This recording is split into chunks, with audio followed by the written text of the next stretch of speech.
Elijah Canlas at Zyriel Manabat love scene sa senior high trends online. Trending na usap-usapan ngayon sa social media ang love scene ni Elijah Canlas, 23, at Zyriel Manabat, 19.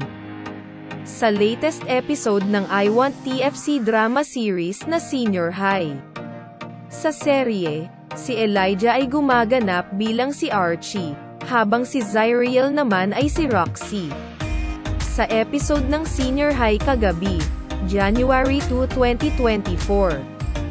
Naganap na ang pag-amin ni Archie kay Roxy na may gusto siyang rito, matapos ipagtanggol ni Archie si Roxy sa lalaking balak magsamantala sa kanya sa bar.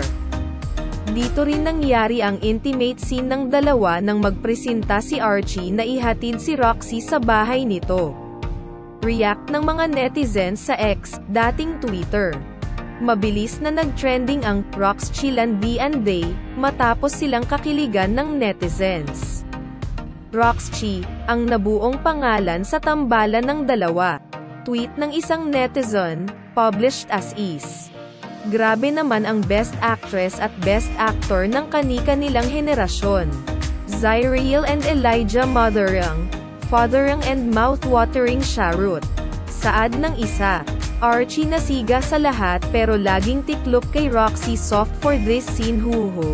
Kung di ka pa nag-so sorry apology accepted na agad Archie Roxchilandian Day. Sabi pa ng isa, we're so used to getting little to no crumbs now they gave us a whole ass meal. LMAO mas grabe pa to sa landian. Masyado naman ata ginalingan ni Archie. Roxchilandian Day. Bukod sa kanilang chemistry, hinangaan din sina Elijah at Zyriel sa galing ng mga ito sa pag-arte at pagbibitaw ng linya sa isa't isa. Sabi ng isang netizen, sana bigyan sila ng big break ng abs, nakakakilig silang dalawa sa senior high. Aside from Zyriel and Elijah H's chemistry, the reason why I find their pairing to work so well is the fact that they are great actors individually. Both of them can deliver their scenes o having one carry the other, dagdag pa ng isa.